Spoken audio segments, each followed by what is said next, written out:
کبھی کبھی تو اس کی جنسی بھوک کا یہ عالم ہو جاتا تھا کہ جب اسے کوئی فائل میسر نہ ہوتا تو وہ اپنے پاکستانی ڈرائیور اشرف کو ہی دعوت دے دیتا۔ ان خدمات کے صلے میں چند ہی ماہ میں اشرف لاکھ پتی ہو گیا۔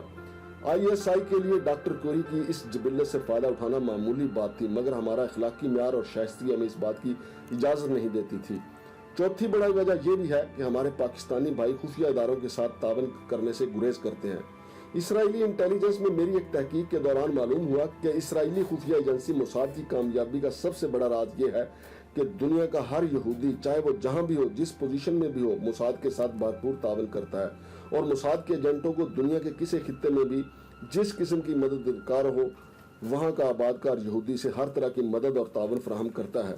مگر ہمارے ہاں صورتحال بہت مختلف ہے۔ ایک مرتبہ میں نے اپنے فرائض کی ادائیگی کے سلسلے میں امریکی سفارت خانے کے ایک پاکستانی اہلکار سے ایک معمولی نوعیت کی اطلاع فراہم کرنے کی درخواست کی، مگر اس کا جواب تھا برائے کرم آئندہ مجھ سے ایسی بات نہ کہیے، میں نے بڑی مشکل سے امریکیوں کے ساتھ اپنے تعلقات بنائے ہیں، میرے گھر میں پہلی بار ایئر کنڈیشن اور فریج آیا ہے، جلدی مجھے گرین کارڈ ملنے کی بھی امید ہے۔ پاکستان نے مجھے دیا ہی کیا ہے جس کی خاطر میں اپنی اتنی اچھی نوکری کو دو پر لگا دوں؟ آپ جائیں، میں آپ کو کچھ نہیں بتاؤں گا۔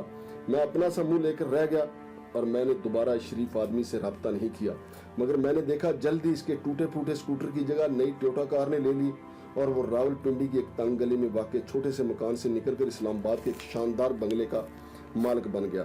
لیکن سب پاکستانی ایسے نہیں، بعض ایسے محب وطن لوگ بھی ہیں جنہوں نے اپنی بساط سے بڑھ کر ہماری مدد کی، اور ISI یقینی طور پر ایسے لوگوں کی مرہون منت اور احسان مند رہے گی۔ ان دوستوں کا نام لکھنا مناسب نہیں کیونکہ ان کا بے نام سپاہی رہنا ہی ان کے لیے اور ملک کے لیے بہتر ہے۔ ناظرین، یہ تھے وہ تلخ حقائق جو ہماری پاکستان کی تاریخ کا حصہ ہیں۔ ڈاکٹر عبدالقدیر خان محسن پاکستان، اللہ ان کے درجات بلند کرے، محترم بریگیڈیئر ترمذی صاحب نے جب اس کتاب کا نسخہ انہیں بھجوایا تو انہوں نے اس پہ اپنے جو تاثرات لکھے وہ بھی آپ کو میں پڑھ کے سنا دیتا ہوں۔ محسن پاکستان نے لکھا کہ کتاب بھجوانے کا شکریہ، یہ کتاب معلوماتی اور بے لاگ ہے۔ ظاہر ہے پاکستان کا پرامن ایٹمی پروگرام اور امریکہ اور دشمن یا ناداں دوست میں نے خاص توجہ سے پڑھا۔ ان ابلیسی کرداروں کو بے نقاب کرنے پر میں آپ کو مبارکباد دیتا ہوں۔ مجھے کوئی حیرانی نہیں ہوئی، ہماری تاریخ میں میر جعفر اور میر صادق سے بھری پڑی ہے۔ بہرحال اللہ کا شکر ہے میں محب وطن پاکستانی بھائیوں کی مدد سے اپنے مشن میں کامیاب رہا۔ مخلص ڈاکٹر عبدالقدیر خان۔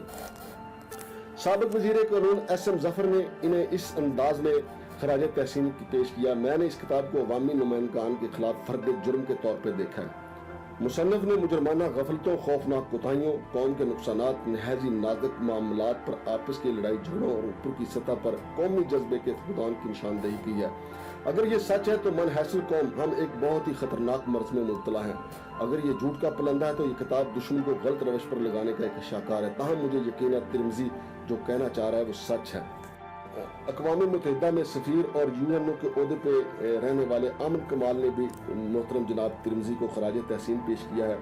انہوں نے کہا کہ میں آپ کی کتاب سے بہت لطف اندوز ہوا۔ پہلی بات یہ کہ یہ بہت احتیاط اور محنت سے لکھی گئی کتاب ہے، اور دوسرا یہ کہ بہت سے واقعات سے میں خود بھی واقف ہوں۔ اتنے اچھے کام پر میں آپ کو مبارکباد دیتا ہوں اور میں امید رکھتا ہوں کہ آپ ایسے اہم معاملات پر آئندہ بھی لکھتے رہیں گے۔ جی تو ناظرین، یہ حیرت انگیز بات ہے کہ چند روز باقی ہیں ذوالفقار علی بھٹو کی برسی میں، اور ذوالفقار علی بھٹو بلا شبہ پاکستان کے پہلے منتخب وزیر اعظم تھے، اور آج کل جو ہمارے وزیر اعظم ہیں عمران خان، وہ بھی ایک خط لہرا رہے ہیں، وہ بھی کہہ رہے ہیں کہ امریکہ سے دھمکی آئی ہے۔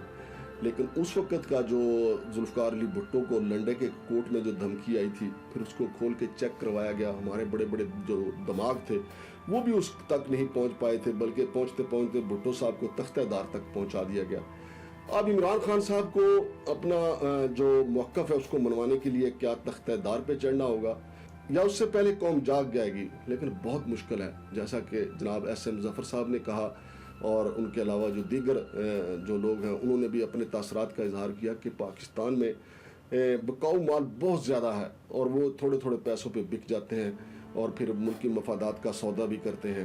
جیسا کہ میں نے آپ کو بتایا کہ اشرف ڈرائیور جو ہے اس کی زندگی کیسے بدلی، ایک امریکی قونصلیٹ نے اس سے اپنی نجائز خواہشات پوری کروا کے اس سے کیا حاصل کیا ہوگا۔